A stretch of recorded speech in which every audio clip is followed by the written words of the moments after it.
Hi, everyone at home staying safe. It's Miss Debbie from NACOG Head Start for another story time. Now, the author of this book, Where Fish Go in Winter and Answers to Other Great Mysteries, is Amy Goldman Koss. And right here in the front pages, she has written a little note, kind of in the form of a poem. So I'm going to read that to you. Dear friends, my head was so packed full of questions to ask that listing them all wasn't much of a task. I called on biologists, botanists too, doctors and teachers, and folks at the zoo. My thanks to the experts, so patient and kind. With their friendly help, I was able to find the answers I'm sharing with you in this book. I hope that you like it, so please take a look. Sincerely, Amy. So this book is filled with short answers to a variety of questions. It's an informative book, which means that it provides useful or interesting information. And these might be some things you have questions about, such as, where do fish, let me get my fish up here so you can see them. Where do fish go in the wintertime? When lakes turn to ice and are covered with snow, what becomes of the fish who are living below? It's not so exciting down under the ice, but fish find it restful and really quite nice.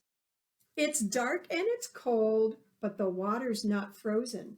In fact, it's just perfect for fish to repose in. That's like rest in. They breathe very little. Their swimming gets slower. Each fish makes its heart rate go lower and lower. And except for occasional lake bottom treats, the whole winter long, a fish hardly eats. I did not know that. Did you know that? Let's see. Well, that was interesting. Oh, you're going to like this one. Why does popcorn pop? Popcorn does the strangest thing of all the foods we eat. Why does it pop and get so big when it's put over heat? Popcorn kernels, that's what these are, you see those, have a shell that keeps their moisture in. The kernel shell is fairly tough, but also very thin. When you heat the kernels up, the moisture turns to steam. If you make them hotter still, the pressure gets extreme. The steam inside the shell expands, means it gets bigger. The kernel overloads till it's full as can be, and pop! The corn explodes and turns into our popcorn that we can eat. Can you see that okay? Ooh, how about that? Did you learn something about how the kernels turn into the popcorn we eat? I did. That's very exciting. Makes me very hungry too. What is next? How do birds fly? You ever thought about that? How do birds fly? If I had wings, could I then fly and swoop and soar across the sky? To fly, I'd need much more than wings, because wings are just the start of things. See his wings? Some birds have wings that are too small. Ostriches can't fly at all. A flying bird's proportioned right to make her swift and strong and light. Her beak weighs less than teeth and jaws. Her bones are hollow, head to claws. See her claws down there? Okay, that's her little feet. With lungs and heart big for her size, she hardly tires when she flies. And feathers are the perfect touch. They keep her warm, but don't weigh too much. So they have to have just the right size of wings for the size of their body. It has to be in proportion to their body so that they can fly. That's something else we've learned. Are you going to sit up here, my little friend? Oh my goodness, I'm learning a lot. Oh, here we go. Our friend the snake. Why do snakes shed their skins? Elephants don't shed their skins, nor do pigs or cows. So why do snakes take off their skins?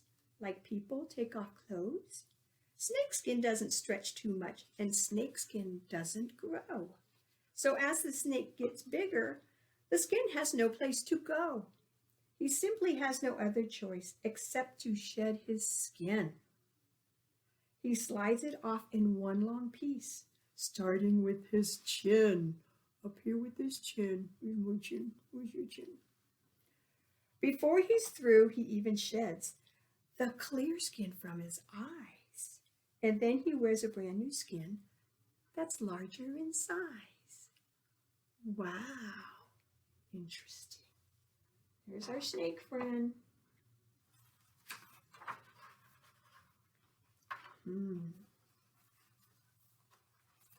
What is next? Oh, how do kitty cats purr? Oh. How do cats purr? A dog knows how to wag her tail, but only kitties purr. How do they make that purring sound so deep inside their fur? Their belly muscles flutter when the kitties are content. That means happy. The flutter makes small puffs of air, which to their throats are sent. Come up there in their throat. There the tiny puffs become the purring sound so sweet. Hold a happy kitty close and feel the rapid beat. Bigger cats like tigers purr, the ocelot and cheetah too. They purr just like the kitty does. I think that's neat, don't you? Ooh, let's see. Where can we set our kitty cat? Oh, big kitty cat. Bigger cat, bigger purr, right? Okay, we have a couple more. What is the sound in a seashell? I brought this from Florida, the state of Florida. It's far, far away.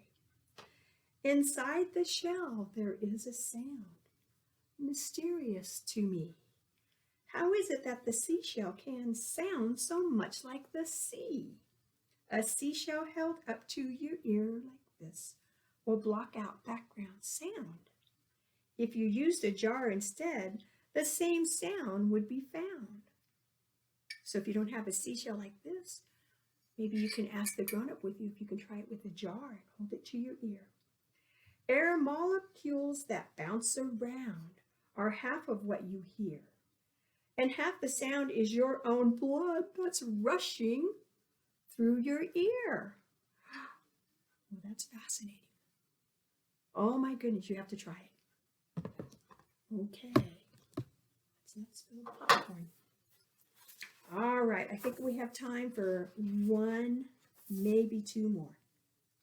Okay. What is the man in the moon?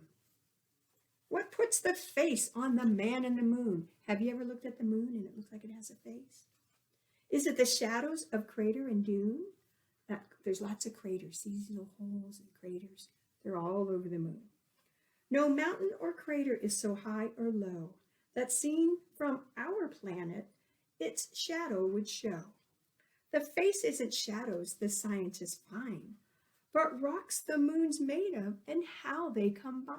That means how they come together. Some rocks absorb light and others reflect it. That changes the way that our eyes detect it. So sunlight's reflection off each different place makes light and dark patches, which form the moon's face. Wow, okay. Let's see, we'll do one more. One more. Oh, Do spiders stick to their own web? Here's my web. Let's see the spiders in there. The spider weaves a sticky web to capture bugs to eat.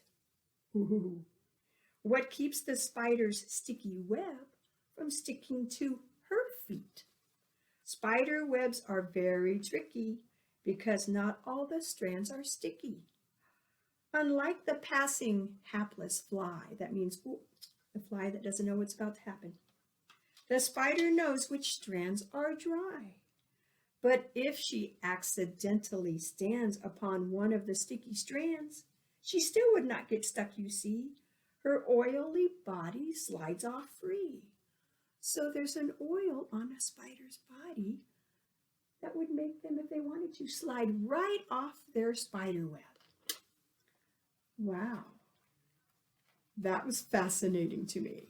I hope it was fascinating to you. So this was called Where Do Fish Go in Winter? And Answers to Other Great Mysteries. So we learned a lot. We learned about fish, birds, snakes, cats purring, spiders and their webs, popcorn popping, the sound that seashells make next to your ear. Oh my gosh, we learned a lot. I hope you enjoyed it. And maybe you can talk to the adult you're with. Discuss something that you learned today or something that you're questioning. Why does this happen? And maybe you can find the answer. All right, my friends, I will see you soon. Take care. Bye. Your local library may have this book available for checkout. Remember to read every day. Happy reading!